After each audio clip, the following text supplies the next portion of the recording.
Qu'est-ce qu'on pourrait manger? Oui, de la soupe! J'ai envie de manger de la soupe! Bon, bah Mélina, voilà. Regarde ce que j'ai rapporté de chez le maraîcher du coin. Alors, c'est des produits frais, c'est des produits de saison et en plus, c'est local.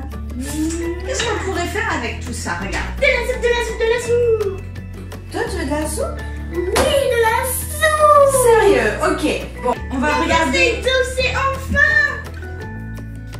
Donc là, ça sort de terre. Hein. Il y a encore de la terre. La preuve, hein. Ça vient pas du magasin du coin. C'est encore très brut. Et alors, Mélina, qu'est-ce que tu choisis de prendre pour préparer notre soupe? Dis-moi. Je prendrai du céleri qui fait la taille de ma tête. Carottes. Tu veux mettre combien de carottes? Pommes de terre. On va en mettre 2. D'accord. Bon, elles sont grosses déjà, les carottes. 2 carottes. Ok. On va prendre 4 grosses pommes de terre. Ok. Regardez-moi ça. Hop. Et on va prendre un petit potimarron peut-être. Ouais. Ok. Et un potimarron. Qu'est-ce que tu fais? Je nettoie les légumes. N'oubliez pas de bien frotter. Ah oui, ben oui. C'est un bruit de vitre ou quoi? Qu'est-ce que tu veux préparer? Alors, les carottes. Et le potimarron, on va le mettre entier. Hein. Tu veux une soupe moulinée ou une soupe en morceaux, toi? Oui, ce que j'avais dans ma tête. Ok. Tu sais ce que là on va faire, Mélina, en fait? On va pas faire une soupe. On va faire genre une purée de gluten pour changer. Ouais. Ok. Ouais, c'est un peu ce que je pensais. D'accord. Hop. 48 minutes. J'adore faire ça. C'est satisfaisant, je trouve. C'est satisfaisant d'éplucher les légumes? Ouais. Et surtout quand on les mange, on sait qu'on l'a fait, du coup c'est encore plus délicieux. Ah ouais? Ouais. Mais alors qu'est-ce que ce serait si tu faisais pousser tes propres légumes?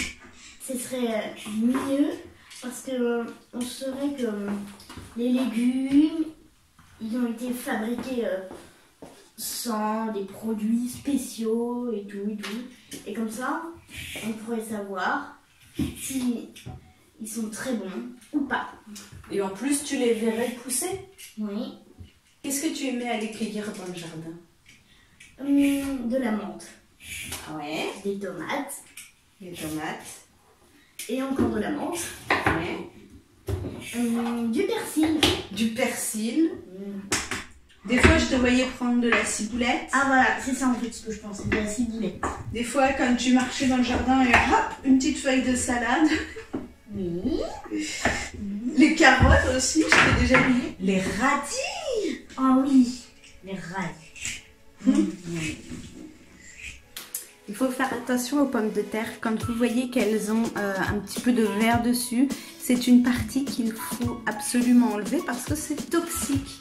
En fait, c'est parce que la pomme de terre, elle était à la surface du sol et elle a été en contact avec la lumière. Donc, elle a fait sa photosynthèse.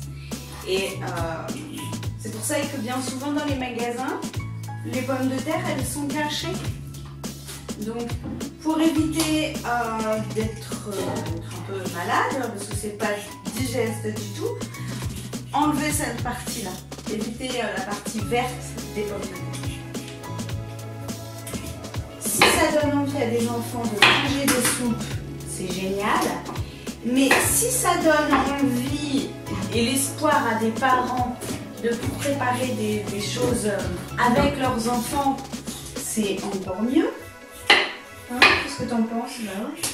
Tu voudrais partager un message aux gens qui regardent la vidéo? Ouais. Mangez de la soupe ou des légumes ou des fruits assez souvent. Vous serez en bonne santé et vous vous sentirez déjà mieux dans votre peau. Même votre corps se sentira beaucoup mieux. Comment tu sais ça? Bah, je le sais. Ah ouais? Et même votre corps vous remerciera. Waouh! est-ce que tu as appris ça? Bon, bah, ici.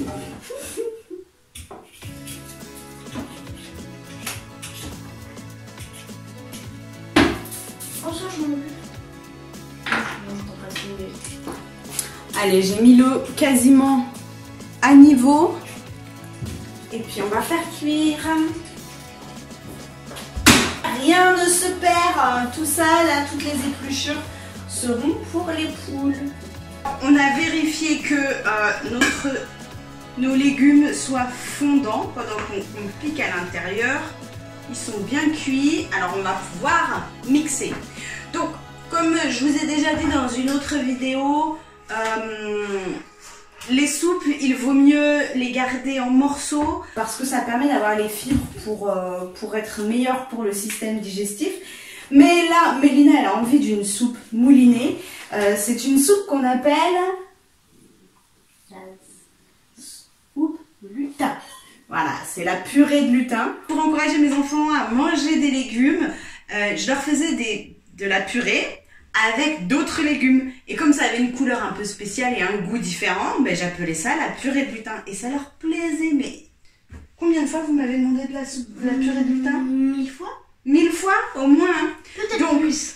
Minimum 1000 fois. Donc c'est Mélina qui a choisi les ingrédients. On va rajouter un petit peu de miso pour parfumer. Et pour rajouter du goût. Bah, parfumer et rajouter du goût, en fait, c'est un peu la même chose. Ouais, mais bon, c'est pas grave. Allez, à toi de jouer. Tu laisses faire? Ouais. Ok.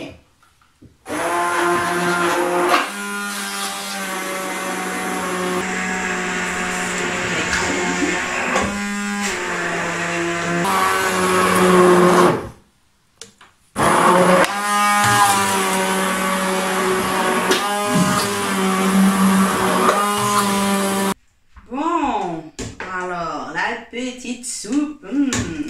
Du coup, ça nous fait une purée colorée, une soupe moulinée mais assez épaisse. C'est justement ça qu'on appelle la purée de lutin. Bon, Mélina, tu veux mettre de la crème ou du beurre dedans? Du beurre. Bon alors, Mélina, tu rêvais d'une soupe tout à l'heure, c'est ça? Ouais. Ok. Trop bon.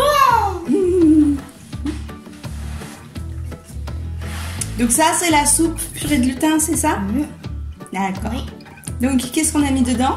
C'est toi qui as choisi les légumes, en fait. Ouais. Super. Céleri, potimarron, carottes et pommes de terre.